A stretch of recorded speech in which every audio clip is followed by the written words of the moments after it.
Um, Again, it's all about mindset first, scarcity, moving from scarce mindset to abundance mindset, budgeting, being able to budget correctly, and last but not least, how to use credit to leverage everything. Okay, so uh, we'll get our PowerPoint up, and then we'll get to going.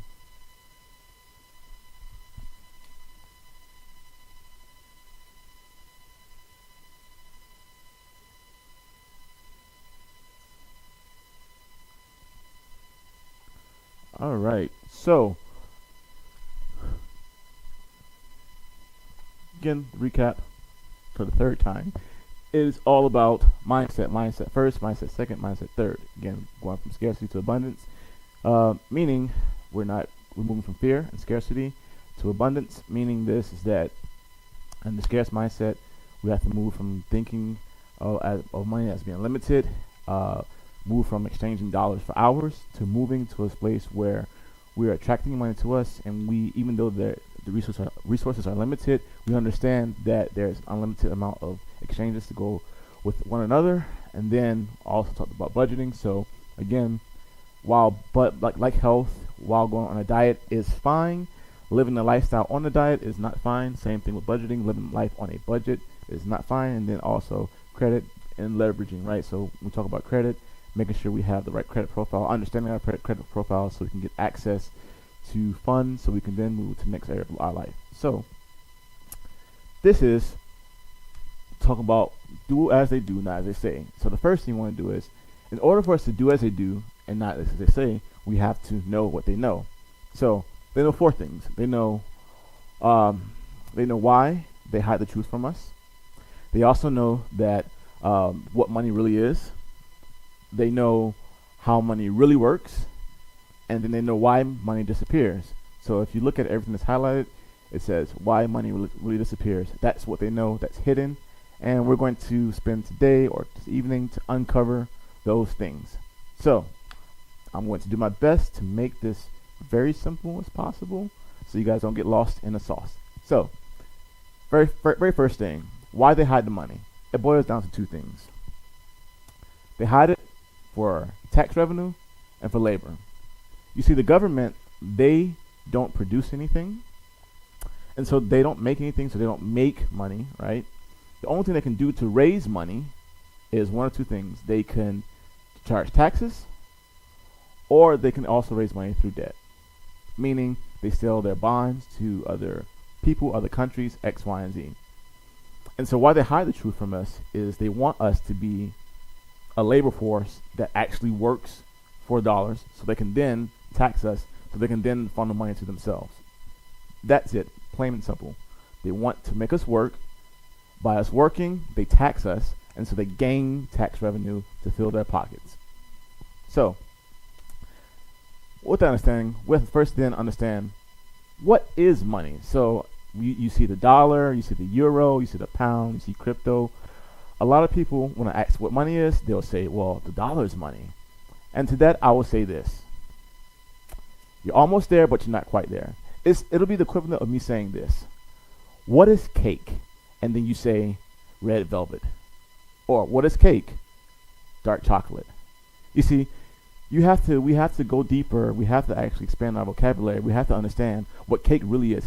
Cake is a pastry that was sent down from God, from heaven, that blesses us and gives our life true meaning.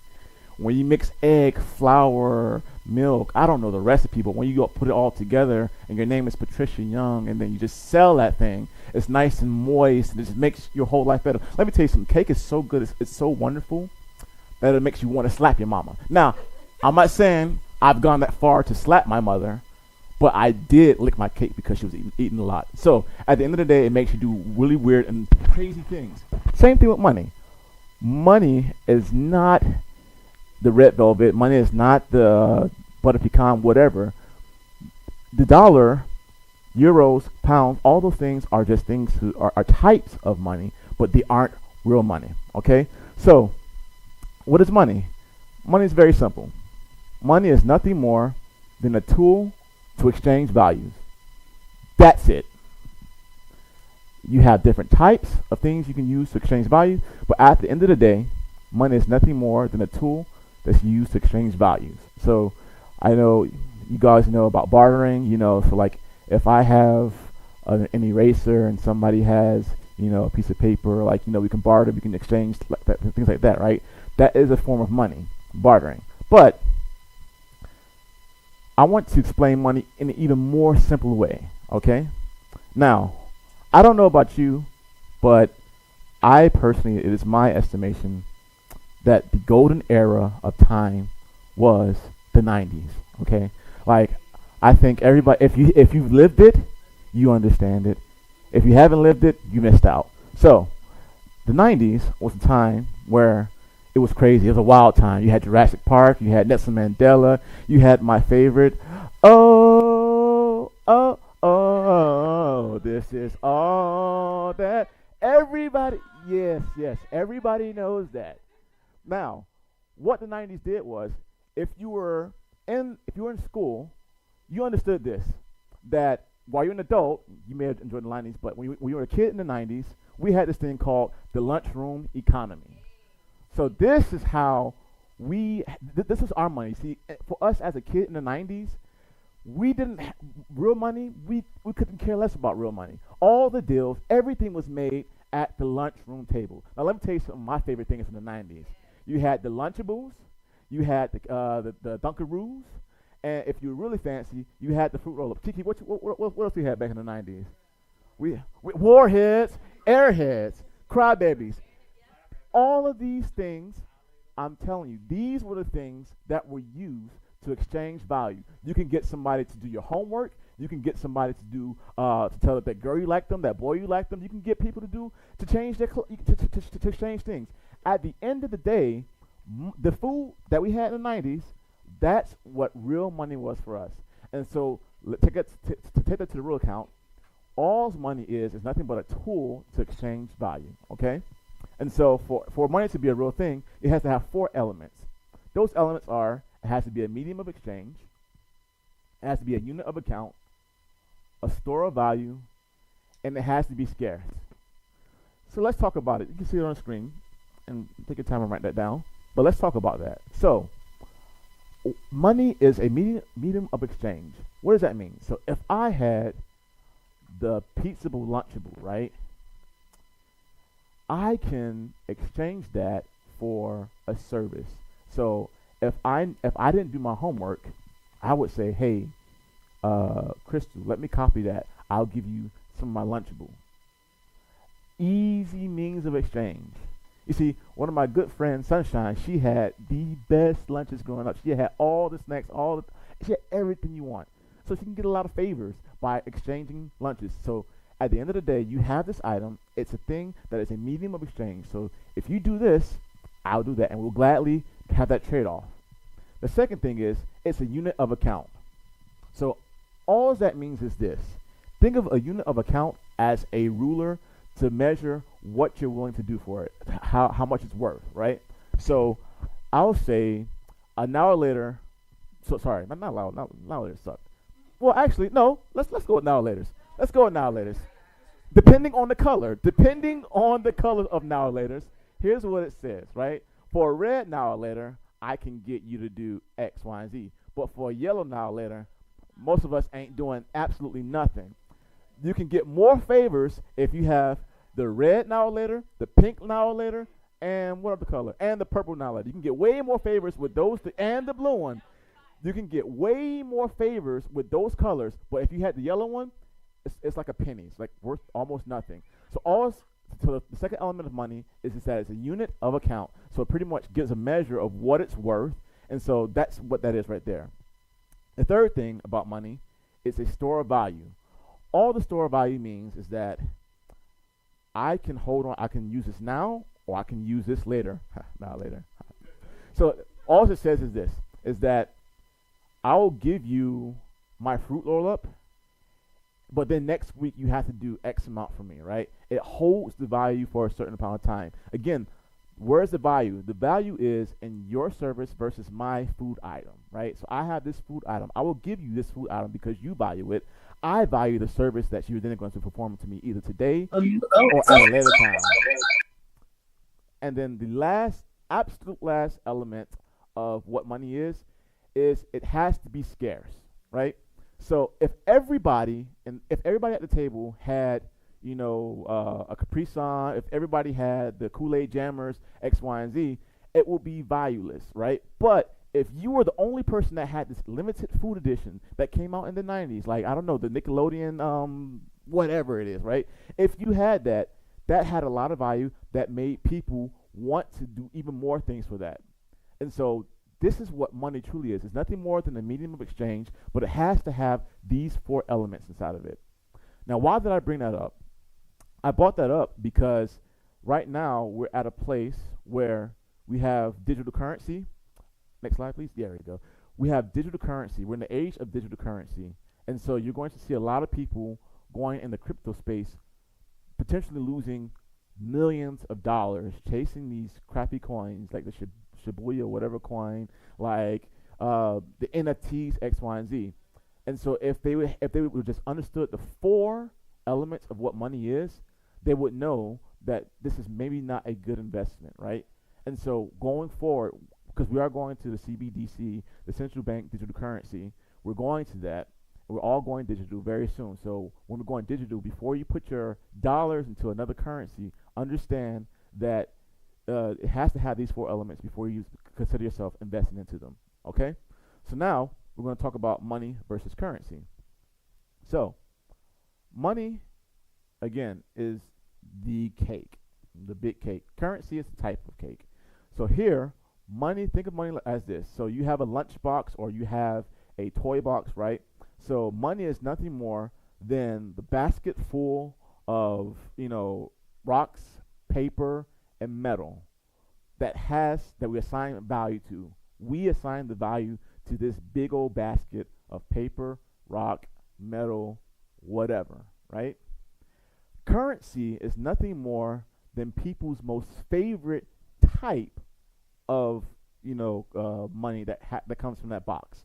So it's typically paper, right? Because it's easily divisible, it's easily transferable, X, Y, and Z. But currency is a type of money, but currency is not money. Okay? And so for us to understand currency, we have to understand this: is that I want you to understand how money truly works. Money truly works like this: is that when you have a currency, your currency has to be backed by something that has all four elements. Okay? It has to be a medium of exchange, unit of account, a store of value, and it has to be scarce. Okay? Otherwise, the paper is useless, it means nothing. So, what we did was that we in the US, we were backed by gold. So the gold, we were on the gold standard. Everybody, yep, it was used as a medium of exchange. Everybody valued gold. They had the gold rush. It was also highly valuable. It was scarce, X, Y, and Z. But something happened, right? And we saw in 1971, we moved from the dollar and we moved off of the gold standard. So we detached ourselves from the gold. And so what did that do? By detaching ourselves from gold, we then became a fiat currency. Everybody write that down, understand this. Fiat currency. Because that's vastly important for us to understand how money truly, really works. So what is fiat currency? Fiat currency is nothing more than currency that the government decrees is new money, is the money.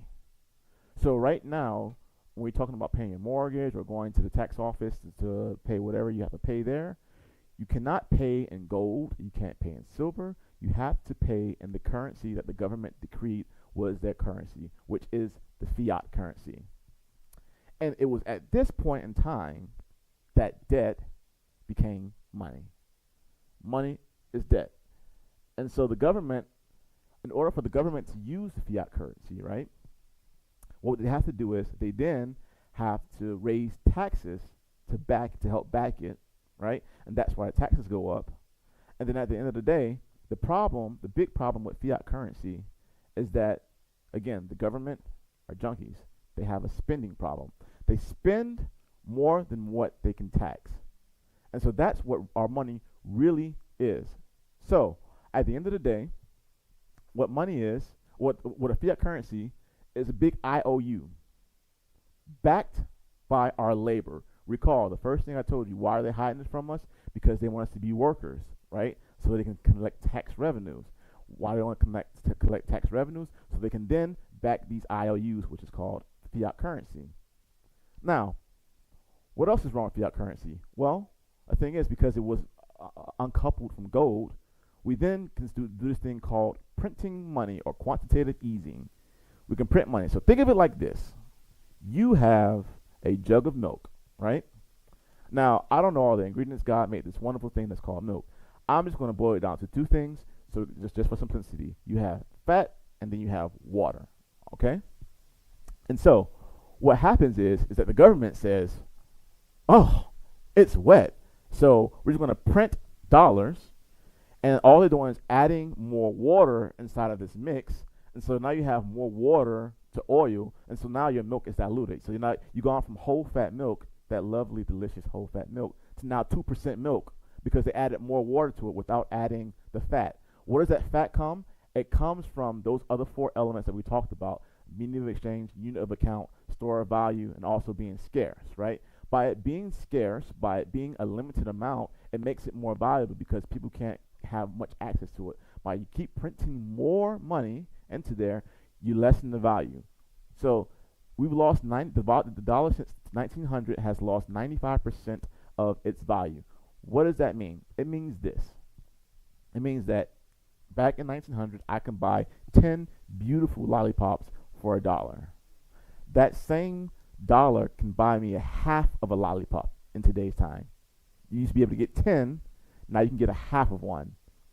That's what's really going on with this fiat currency. That's what it made us do. So dollars is not money, it's a type of money. But right now, because of 1941, it became poison. So it became diluted, and so that's why workers have to work extra hard and have to raise taxes to back it. So at the end of the day, money really works like this: is that you have an uncoupled dollar. It's now lost its value, and we have to work harder for us to actually have the same things that we had back in the day. Now, we'll look at why the money disappears. The money disappears from three areas. So those three areas are taxes, inflation, and savings. Okay? So what happens is this. In taxes, again, remember, it's the government raising money to fund themselves, right?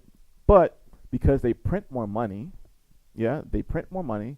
By them printing more money, it dilutes, it weakens our buying power. And so it's nothing more than a big IOU because we have to pay other countries, right? Through government bonds, X, Y, and Z. And so because IOU, we're tying it to the workforce of the people. It's also tied to, the dollar's also tied to oil. In 1974, they tied it to the Saudi Arabia, and they tied, now it's called the petrodollar. So basically, that's why you see us having the war in Iraq. That's why you saw us kill Gaddafi in Africa. Anytime any country wants to get away from the dollar, get away from the dollar and go to the gold standard, the U.S. marches in and declares a war on them. That's exactly why that, because once they remove the oil from the dollar, the whole economy comes apart. Okay, so why disappears is taxes, inflation. Inflation comes from them printing more money, and it dilutes it. So as you print more money, the value of the dollar goes down and down and down, and that's why you have to work harder for the same things.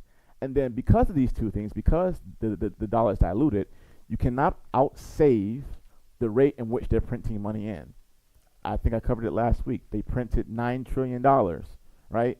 Our total debt is over $32 trillion. If you were to count 1 to 32 trillion, it'll take 16,000 years just to get to that, and that's consecutively without making a mistake. So at the end of the day, our working dollars, we have to move from trading dollars for hours to changing from to creating ideas for dollars. Okay, so that's why they say that's why they have it like that. Now, now that we understand the premise behind what money is and why it's lost its value over time, we're now going to dive into what they say, and now you're going to see why it doesn't make any sense. So stop me if you've heard this before. Invest early, often, and always. You're in it for the long haul. Diversify, diversify, diversify. The greater the risk, the greater the return. Set it and forget it. These are all things that they say to do if you want to be financially literate, right? But then what they do is something different. What they do is this. So I want you to. So let's go into these orders. So first it said, invest early, often, and always, right? You first have to understand why they say this. So here's what they do. Financial institutions have a selfish interest like we do, right? So their interest is this. They want our money. They want it on a regular and systematic basis. So they preferably want an auto withdrawal. They want to hold it as long as possible. And if you want to take it out, they're going to give you an early withdrawal restrictions. And then last but not least, if they have to give it back to you, they want to give it back to you as little as possible. That's what it boils down to. Now, here's why I say, here's another thing was what they do versus what they say. You see, they want to use your money for as long as possible.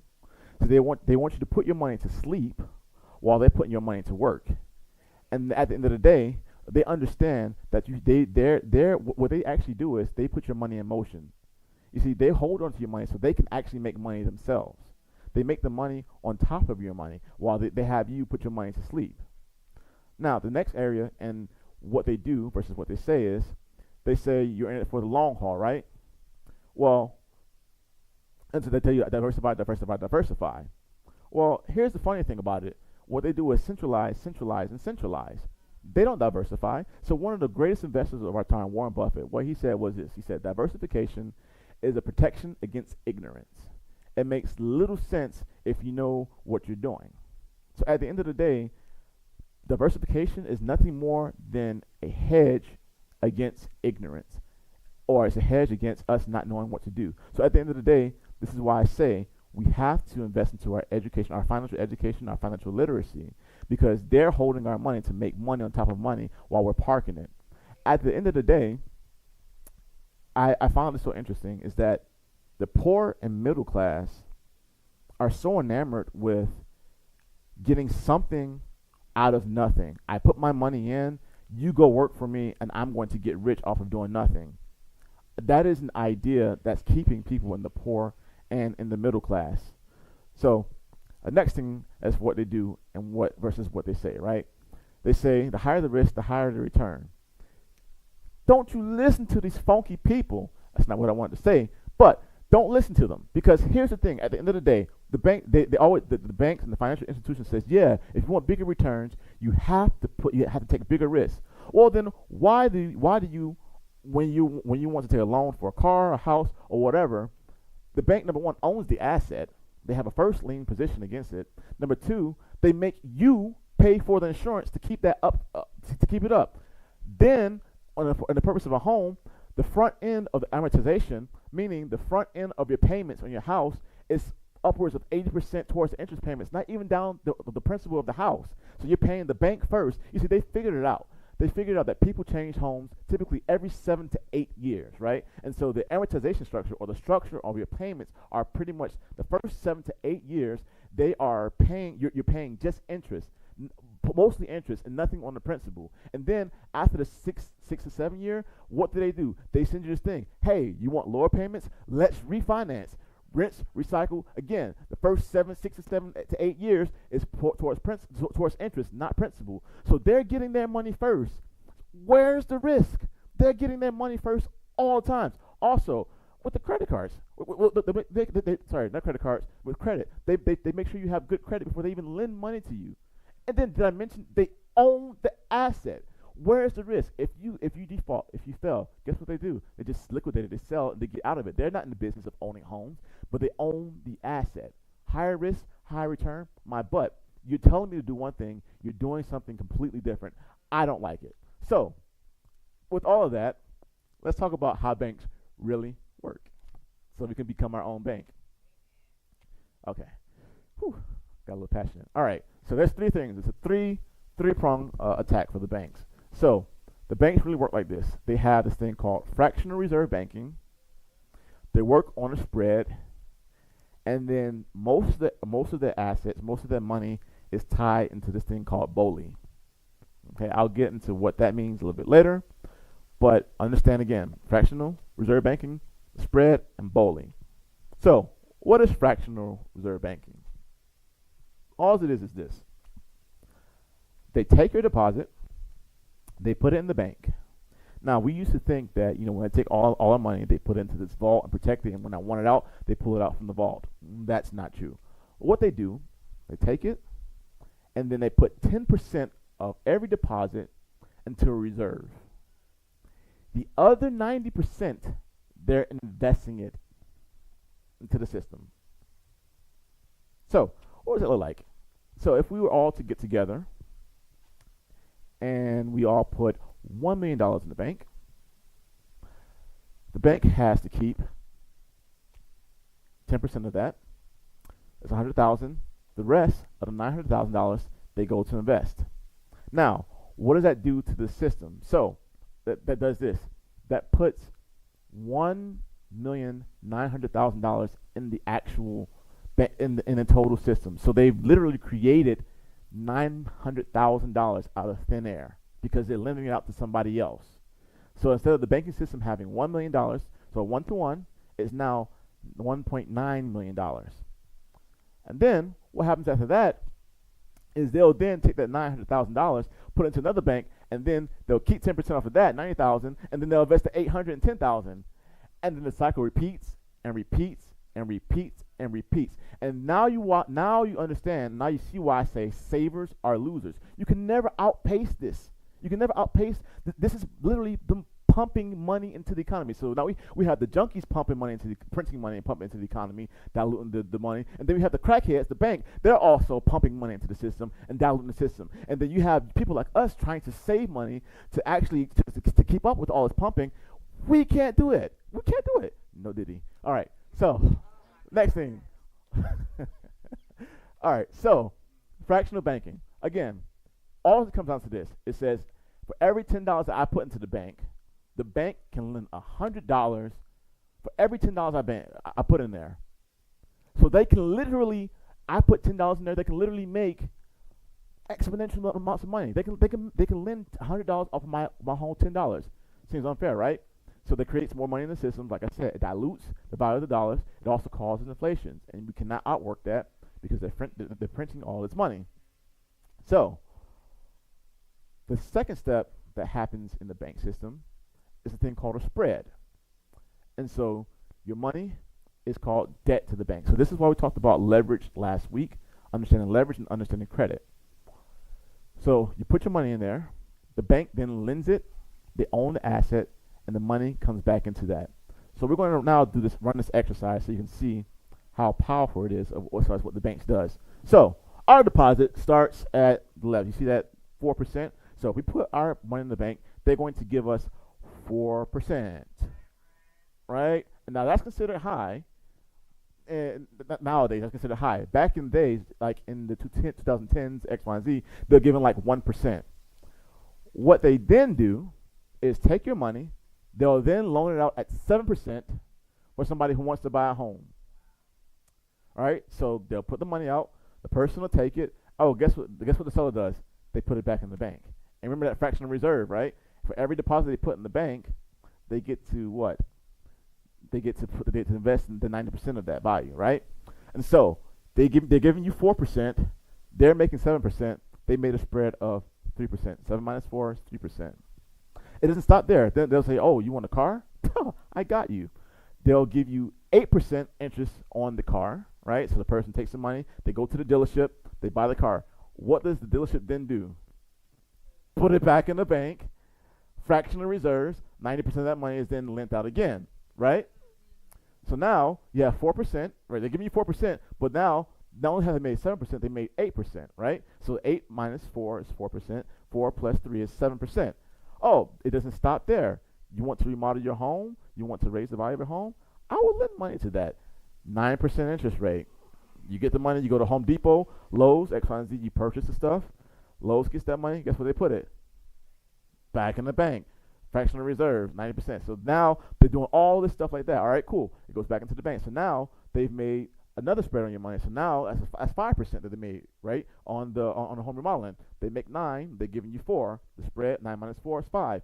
They don't stop there. They then go to unsecured or uncollateralized loans, credit cards. So then they're going to give it to you at 12%. Yeah, we'll lend it to you at 12%. Guess what? They lend it out, deposit the money, it goes right back into the bank. So now there's a spread of 8%. By the time you tally all of that up, the bank has made 500% more on your dollar that you put in the bank than you've made. They've made 20% on per dollar versus your 4% per dollar. That's the name of banking. So, yeah, again, 500% more. You remember I did all the calculations. 5, 4, 3, 8. All that together gives you 20%. So if you put for every $100 you get $4 back. For every $100 they get 20. 500% spread. Now, this is just for this example. When you actually look into the numbers, the banks are making somewhere between 400 and 1,300% more on the money that you put in the bank that you have than they have done off of doing nothing. They've done nothing but put your money in motion. So you mean to tell me I'm supposed to set my money, set it and forget it? I'm supposed to wait for the long haul? I'm for the long haul. I'm supposed to set it for 30 years while you constantly flip my money over and over and over. You're flipping my money like a burger at McDonald's. It makes no sense. Now, the last thing they also have is BOLI. BOLI is bank-owned life insurance. So when you go to the bank, I'm sorry. Before I even go there, one step back. So they've made 400 to 1,300% more on your money than you have made, right? If you ever go to the bank, you often see that they have lollipops. They're mocking you. They're calling you a sucker, a dum-dum for banking with them.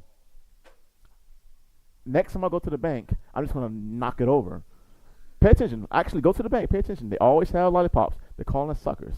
Now, here's how banks really work. So the last thing is they invest into BOLI. It's bank-owned life insurance. So they take a whole life policy out on their VPs. Why do you think they have so many VPs? You have to have an executive in a company that has a vested interest in the company, so you can invest into whole life to safeguard your money, right? The funny thing about it is the largest part of their balance sheet is not the land, houses, X, Y, and Z. The largest part of a bank's balance sheet is actually bank-owned life insurance. That's where they invest the most of their money at. So why not be the bank? Why not do what the bank is doing? And the way we do that is by looking and practicing what's called the infinite banking concept. So what this is nothing more than the process of taking back control of the banking functions in your life. Okay? So there's 3 basic functions. The functions are, you have your savings. So it's not crazy, it's not hard. The first step to do is we're just going to change one thing. It's just one thing that got me. Sorry. We change one thing. The one thing we're changing is where we put our savings first. Not all of your money, but you're changing where you put your savings first. And the best vehicle and the best tool is traditional whole life insurance. Don't listen to these people telling you about IULs. I promise you that is one of the worst decisions you could make for the infinite banking concept. Now, IULs do have a place. I do believe in IULs in a certain specific instance. If you're talking about long-term generational wealth and passing on the maximum death benefit to your partner, absolutely go ahead and get the IUL. But for the infinite banking process, it does not work, and it actually puts you in a worse off place. Okay? So, first thing, saving. The second thing you have to do is find a place for your money to work for you. So the first thing you want to do is you want to take care of bad debts. And then the third thing you want to do is you want to recapture all the money that we've ever spent back into that banking system. And so next week we're going to go take a deep dive into what the infinite banking concept looked like, the three tools that we can use to have this. But at the end of the day, I just want us to understand, first of all, what it is that they're actually doing. We want to do as they do, not as they say.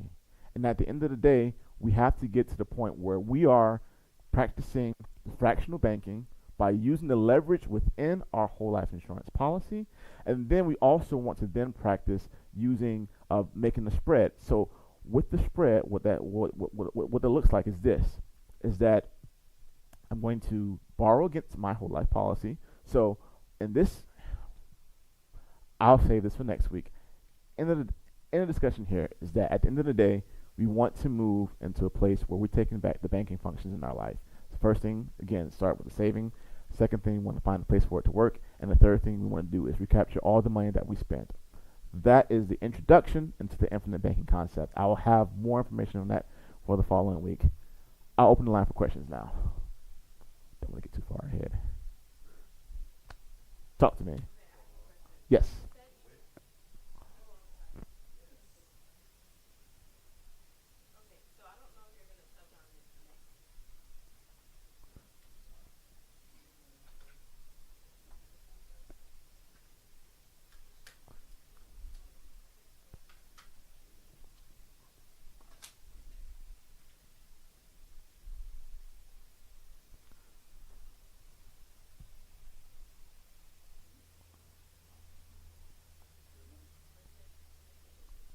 Is it roller coaster?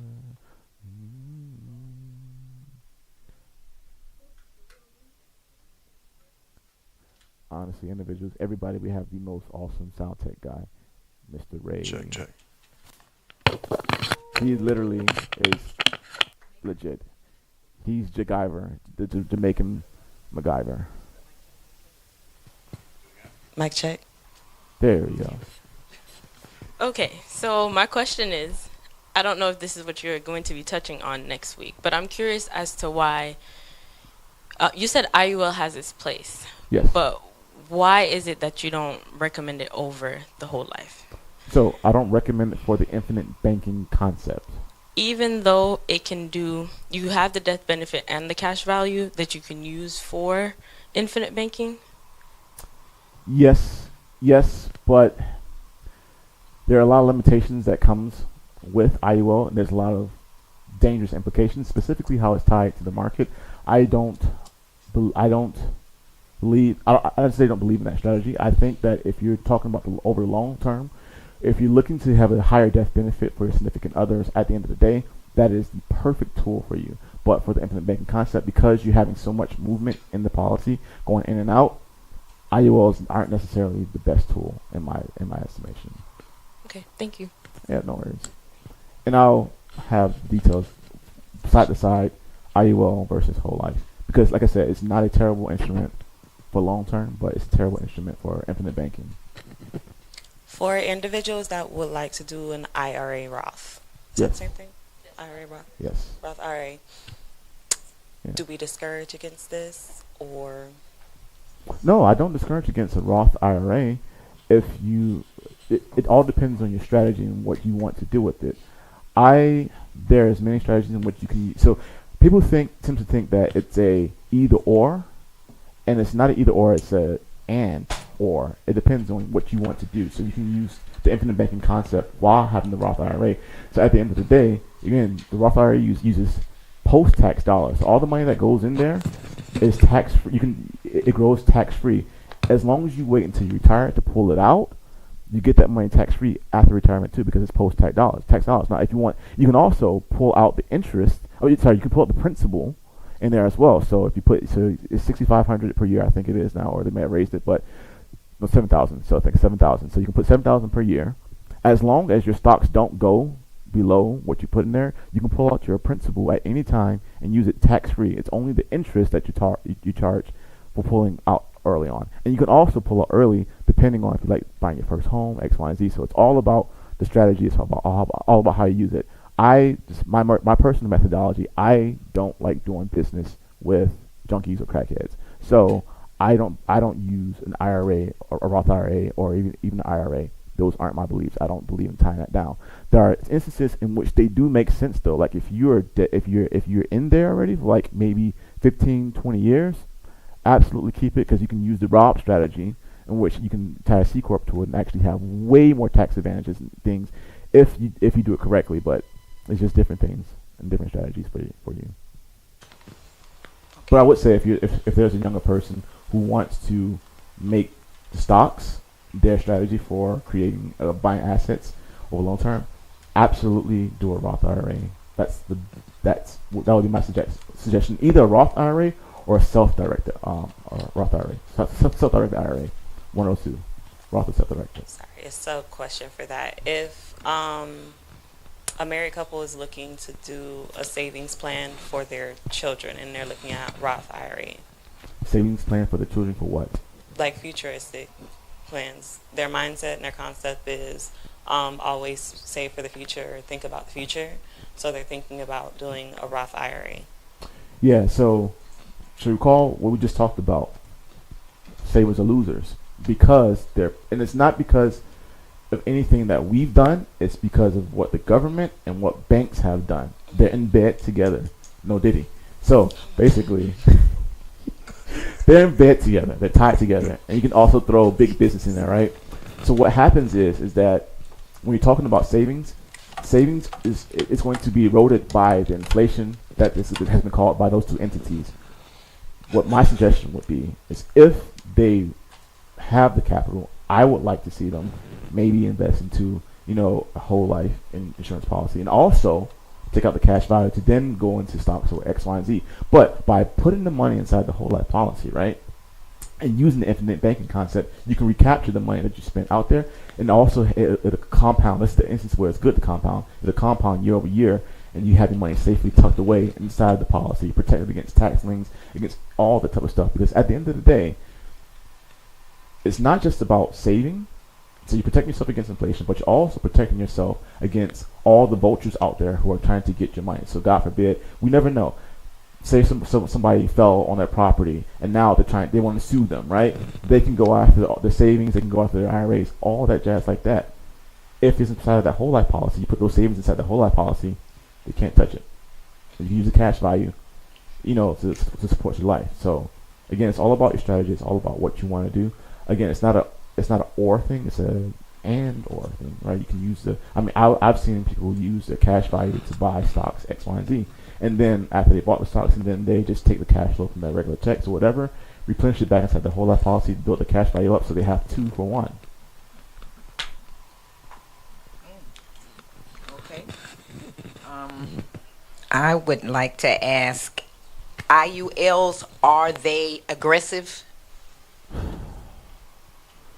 IULs are two things. So number one, they are one of the highest drivers for commissions for the insurance agent. Number two, you're making me do this. All right. Here's the problem with IULs. All right.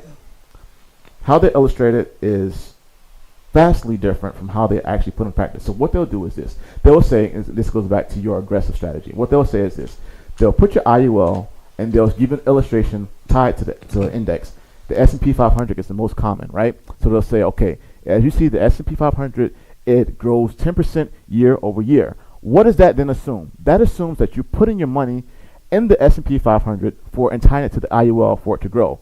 What they actually do is something different. So while they're purporting the other S&P 500 growing, they actually put their money in mutual funds. That's a way more risky investment for your IULs. It's not the same thing. It's not one-to-one. And if you look at mutual investments versus the actual stock market, they grossly underperform the actual market. Here's what they did. They did a study. They used a monkey. Real talk, over 10 to 15 years, they used a monkey to randomly pick stocks. They put that monkey, the weird monkey, against the top mutual and hedge funds companies. Guess who outperformed them? The freaking monkey. Yeah. So that's why I'm not a firm believer in IULs. What they do, versus what they say, and what they purport in the illustrations are vastly different, and it is such a dangerous tool if you're going to use the infinite banking concept. which is it's all about flowing money. Because remember, the infinite banking concept is all about taking back control of the banking function. So you're going to be doing the fractional banking, you're going to be doing the spread, you're going to be the one who's doing the BOLI, the bank-owned life insurance. You're going to be doing all of that in the infinite banking concept. For you to be doing that, you can't be tied to a volatile stock market, or not even a volatile stock market, volatile junkies, volatile crackheads. That's one reason I'm very against IULs for the infinite banking concept. Now, if it is for long term, so if it's for when you're going to die, if it's for when you're going to graduate 40, 50 years down the road, absolutely do an IUL because it's going to be uninterrupted, so it'll have time to recuperate. But those downs are way too risky for me for an IUL. All right, I'll sit down.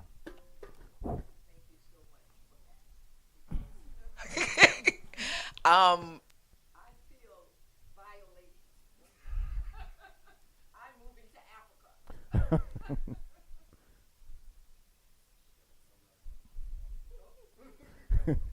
Simply because all of what you just told us, we believe that crap. Yes. So the junkies got us under control.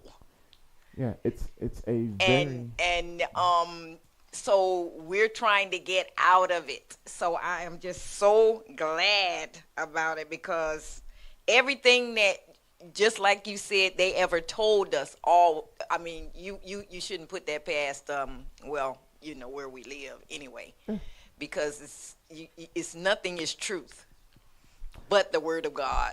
Yes, but you just have to follow what they do. You have to follow.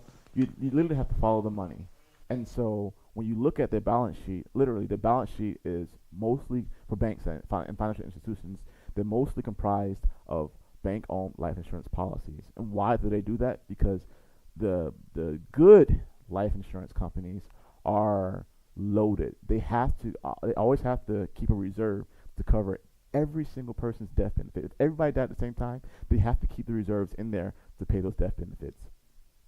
Literally, in economic recessions, the life insurance companies they still committed to their guaranteed returns. So it's about 4%, but and some of them also gave dividends as well. But you have to have to use the infinite banking concept. It has to be a specially engineered whole life policy from a mutual insurance company, and there's only about 5 that I would say to work with that actually are good with this. But again, I'm getting to next week's notes, but yes. I would often wonder why that everywhere you put your money, they'll offer you a whole life policy. So now I know why. Yes. I would see they would send you a thing in the paper. I mean, send you a policy and say, oh, you're good for this and you're good for that.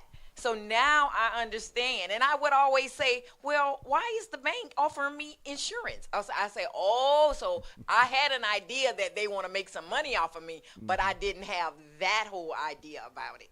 Yeah, so they probably offered you for the commissions. So the bank typically can't take a life insurance policy out on you because it has to be insurable interest. So you're not kin to them, you're not doing business with them, so you're not a key person on there, so they really can't take it out. They could take out insurance for you if you had like a great debt and you have to pay the debt off, but that's a very specific type of insurance and coverage that you have to have, but it's not whole life. But whole life has, the traditional whole life, they do have a lot. They do have good commissions on it, and that's why you see people like Dave Ramsey or Susie Orman say, "Well, we freaking have a higher commission rate," and so just buy term and invest the rest. And here's the thing: the way these whole life policies are being specifically engineered and designed, they are designed in a way in which there is term in there, so it doesn't become a modified endowment contract, which is pretty much saying there's too much money there in relation to the death benefit.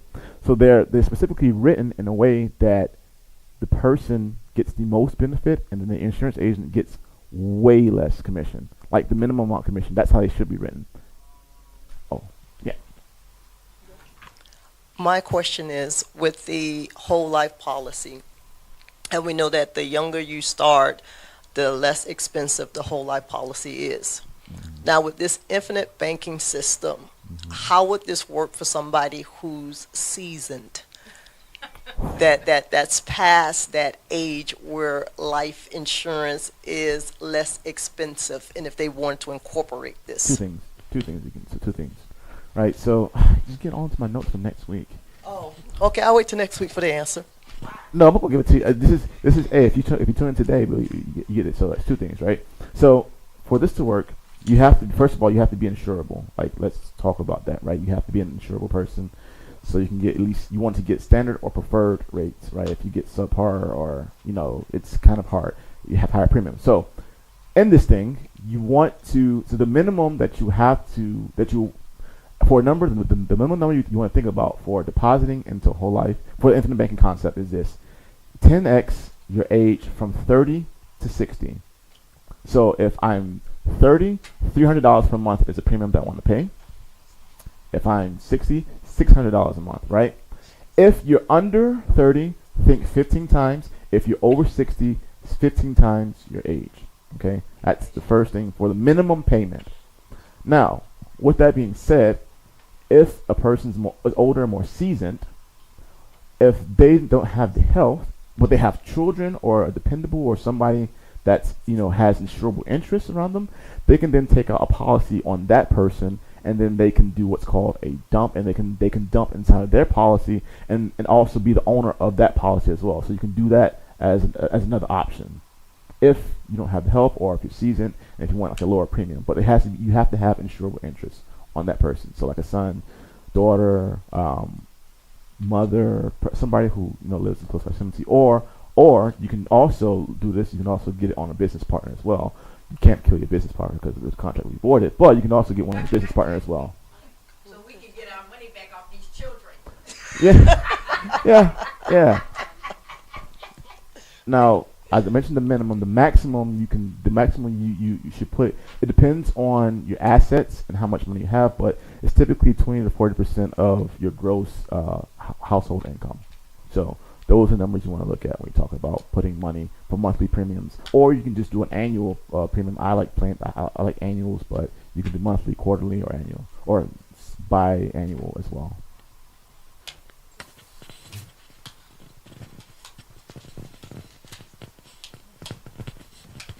All right. Oh, jeez. Well, thank you all for coming to the couch and chat. Next week we'll be getting into the specifics of the infinite banking concept, and we'll also, if there's time, we may look at some policy designs. So we'll see that. Okay. Thank you all.